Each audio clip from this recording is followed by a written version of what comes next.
Hi there, my name is Diane Francisco and I'm the Director of Missions here at Coquitlam Alliance Church.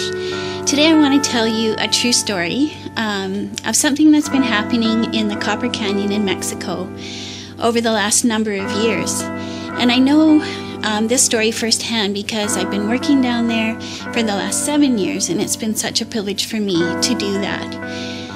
This story began about 10 years ago in the Copper Canyon in the Sierra Mountains of Mexico with the Tarahumara Indians. They were dying of hunger and hypothermia because of the conditions that they live in. They were claiming that of the 100,000 Tarahumara people, that very soon they would become extinct because of this condition. 50% of the children are dying because of malnutrition before they reach the age of 10 years old. Then again, a few months ago, they were saying that entire families were jumping off the cliffs and committing suicide because it was a better alternative than starving to death. They are a people in a desperate situation with very little hope. Thomas Bencomo is a Mexican who was watching the news and heard about this. And as he watched the news, he thought, surely there's something that I can do in some way that I can help.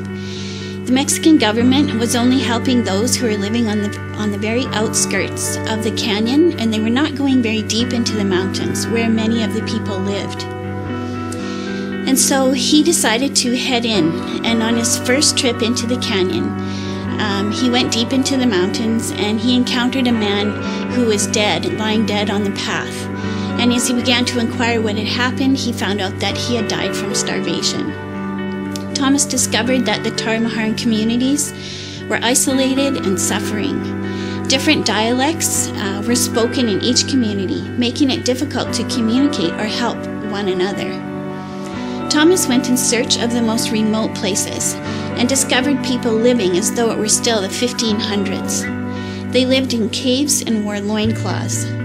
The wealthy ones lived in dilapidated shacks. There were other tribes in the mountains needing help as well, the Pimas, of which he has also gone to help.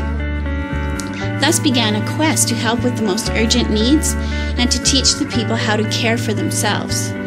For the past 9 years, Thomas has been going into the mountains with his helpers and been providing food supplies, clothing, medical help, and education for the extreme conditions of the mountains. 5 years ago, a boarding school, an orphanage, was established, believing that if the children are taught, the next generation could be spared such horrible living conditions. All building supplies, including concrete, wooden beams, metal roofing, heavy steel wood stoves, were brought in by mule and donkey, a 6-hour hike with over 4,000 feet of elevation and river crossings. Thomas has gone to great lengths and effort to help these people. The transformation that has taken place through the Tarahumara ministry of Thomas Bencomo is quite remarkable. Presently, there is a base ranch where leaders and families are educated in farming, gardening, and life skills in order to care for their families and in turn teach others. Livestock, including pigs, goats, chickens, turkeys, horses, donkeys, and mules, are raised. Land is cleared and developed for farming, while crops are planted and cultivated. Greenhouses, gardens, and small fields grow a variety of vegetables. Over 600 fruit trees are beginning to produce. And a rough road has been built right to the doorstep of the boarding school, allowing much easier accessibility to bring supplies. Food baskets, clothing, shoes, and supplies are given monthly to families in several communities. And the orphanage provides 100 children with primary education, nutritional meals, health care, and a loving environment. Doctors and dentists have been going in annually and coming to bring much-needed care. And as wonderful as this is, it is only touching the tip of the iceberg. Time is still needed before these communities will be fully self-sustaining. Funds are needed to bring more food supplies, to help with transportation, to build a medical clinic for those who are sick, as many of the people have tuberculosis, and also to expand the school facility and the small, humble building which houses the children. Vehicles are in constant need of fuel and repair to transport the supplies over the mountainous terrain. For 7 years, I've been heading into the canyon and going to help with the people and the projects there. It's difficult to understand why I was born in Canada into a land with such wealth and such abundance, and why others are born into such cruel and harsh realities. And so every time I go, I ask myself, what can I do to help? And I recognize what a privilege it is to be able to go and to do that.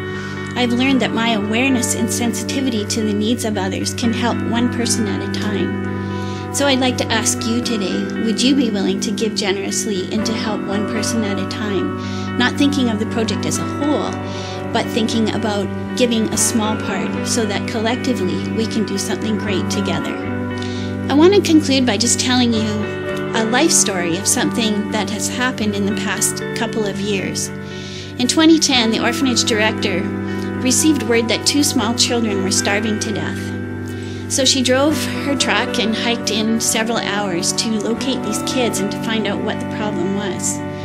They were orphaned and living with their grandparents. Because of the lack of resources, the grandparents had decided to feed themselves rather than the children.